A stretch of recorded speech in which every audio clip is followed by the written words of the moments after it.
नमस्कार, मैं हूं पवन त्यागी।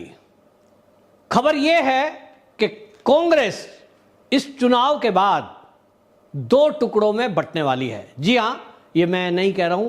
पूर्व कांग्रेस के नेता, राष्ट्रीय प्रवक्ता आचार्य प्रमोद किस्नम ने बाकायदा टीवी डिबेट में एक एंकर से यह बोलते हुए खुलासा कर दिया कि कांग्रेस के जो हालात चल रहे हैं उसको देखते हुए यह पुख्ता तौर पर मैं कह सकता हूं कि 2024 का लोकसभा चुनाव होते ही जैसे ही मोदी जी तीसरी बार प्रधानमंत्री बनेंगे, कांग्रेस के कम से कम दो टुकड़े होने वाले हैं। और उन्होंने तो नाम भी बता दिया।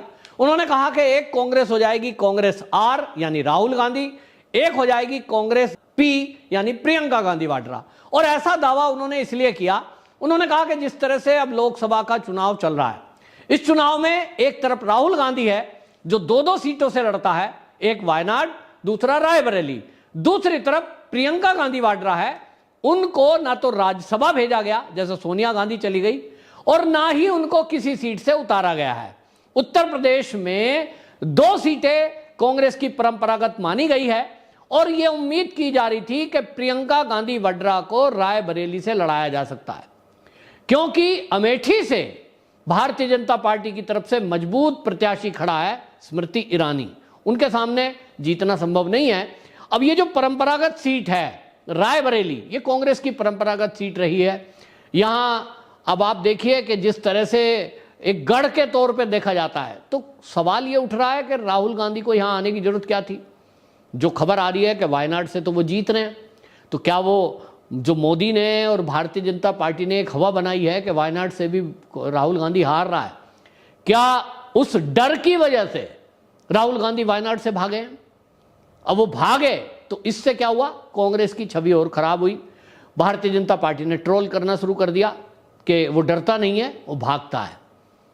तो भाग के डर, हार के डर से वो दूसरी सीट जिस पर प्रियंका गांधी वाड्रा भी सांसद होकर सदन में पहुंच सकती थी, और राहुल गांधी ने ले ली।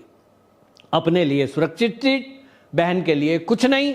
और इसीलिए आचार्य प्रमोद किस्नम शुरू से कहते आए कि प्रियंका गांधी वाड्रा के खिलाफ कांग्रेस में षड्यंत्र हो रहा है, और ये सारे षड्यंत्र राहुल गांधी के इशारे पर हो रहे हैं, क्योंकि वो नहीं चाहते कि कांग्रेस में कोई उनसे ऊपर जाए और बुद्धिमान कहलाए।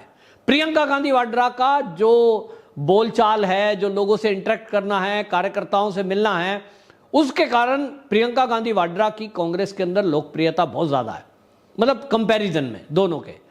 और इसीलिए यह कहा जा रहा है कि प्रियंका गांधी वाड्रा से लोगों में उम्मीद है, कांग्रेस के लोगों में, कि ये कुछ ज्यादा नया कर सकती है, लेकिन उसको मौका नहीं दिया जा रहा है। क्यों नहीं मौका दिया जा रहा?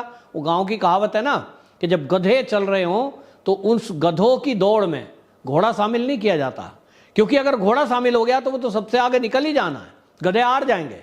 तो क्लियर हो जाएगा कौन जीता और कौन गधा, कौन घोड़ा या कौन तेज गधा, ये घोषित हो जाएगा। और इसलिए क्या करो, गधों की रेस में गधे ही गधे रखो, और जिसको जिताना हो उसको जो है बेईमानी से आगे रखो। कितना ही चुनाव हार जाए, लेकिन राहुल गांधी आज भी कांग्रेसियों के लिए ही मैन है, उसको ऐसा ही वर्णित करते हैं। तो प्रियंका गांधी वाड्रा को लेकर जो खुलासा हुआ है, ये तो एक खुलासा एक तरफ है कि ये होगा कि नहीं होगा, लेकिन कांग्रेस में जो भगदड़ मची हुई है, जिस तरह से पिछले 3-4 सालों के अंदर कांग्रेस को छोड़कर बड़े बड़े नेता किनारा कर गए, आउट हो गए, राहुल गांधी को रत्ती भर उनकी चिंता नहीं है। और जो राहुल गांधी के राइट और लेफ्ट हैंड रहे, आप सोचिए, ज्योतिरादित्य सिंधिया, जितिन प्रसाद, ये वो नेता हैं जिनको लेफ्ट और राइट कहा जाता था राहुल गांधी के खासम खास। वो भी कांग्रेस छोड़ गए, लेकिन राहुल गांधी ने उनको मनाने तक का प्रयास नहीं किया। इनको लगता है कि जो भी उनसे एक्टिव बंदा दिखाई दे रहा है कांग्रेस में, भाई इन ध्यान उधर ना चला जाए लोगों का कि कांग्रेस का अध्यक्ष ये बन सकता है। ज्योतिरादित्य सिंधिया तेज तर्रार है, पढ़े लिखे हैं, सभ्यता से बोलते हैं, तो भाई कांग्रेस में उनका सवाल तो उठेगा। और इसीलिए बिल्कुल वही पैटर्न पर भार कर दिया गया।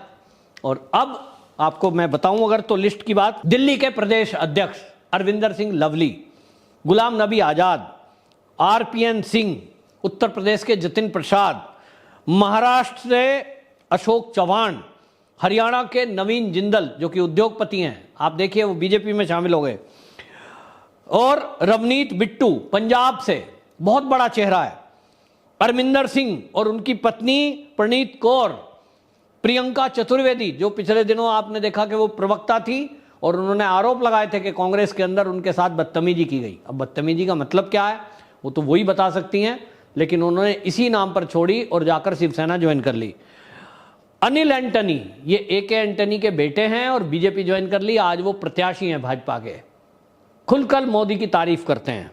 रोहन गुप्ता, आचार्य प्रमोद कृष्णन, सौरभ वल्लभ राष्ट्रीय प्रवक्ता थे और खुलकर अपनी बातें रखते हैं। उन्होंने बताया किस तरह से कांग्रेस में कोई सुनता नहीं है और बस केवल एक टूल किट तैयार होती है, उस पर बोलना होता है, इसके इधर उधर कुछ नहीं।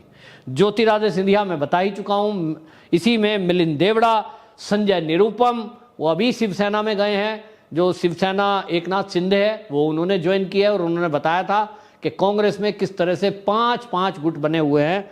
और इसी तरह बॉक्सर विजेंदर सिंह, ये वो नाम है जो अभी हाल ही में इस कांग्रेस को छोड़कर गए हैं। और इन सभी ने एक बात बताई जो कॉमन है, उन्होंने कहा कि कांग्रेस के अंदर राहुल गांधी के इर्द गिर्द कुछ लोगों का एक गुट है, वो उनके सलाहकार हैं, वही उनके फैसले लेते हैं और कांग्रेस में राहुल गांधी ही सारे फैसले लेते हैं, बाकी किसी की चलती नहीं है।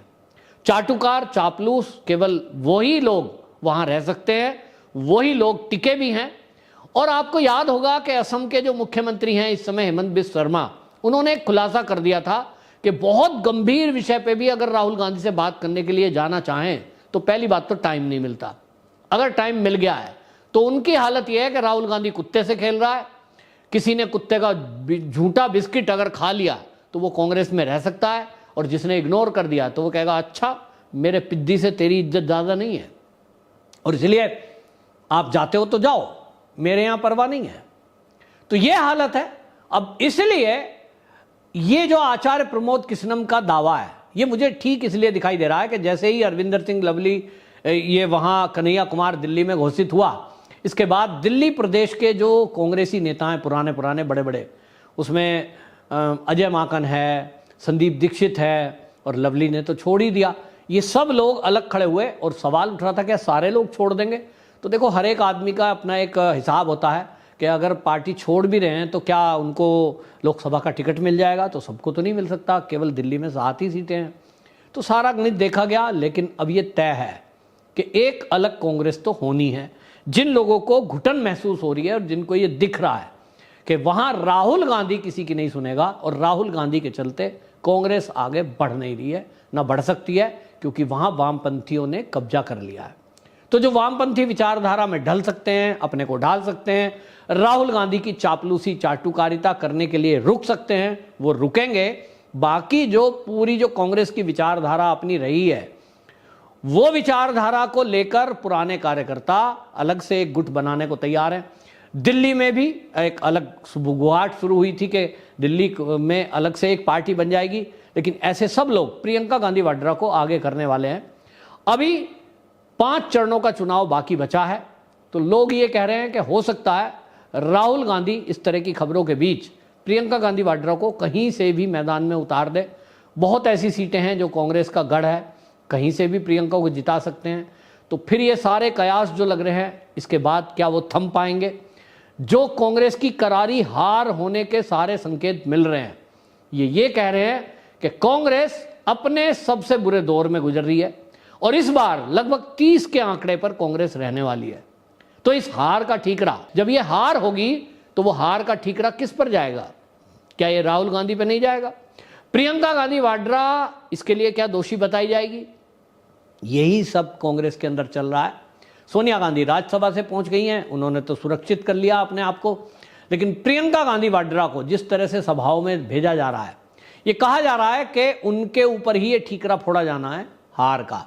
राहुल गांधी को वो हीमैन के तौर पे रखना चाहते हैं और राहुल गांधी को ये बता रहे हैं कि देखिए मोदी को टक्कर देने वाला कोई अगर है वो तो राहुल गांधी है। लेकिन राहुल गांधी के भाषण देखिए क्या बोलता है वो।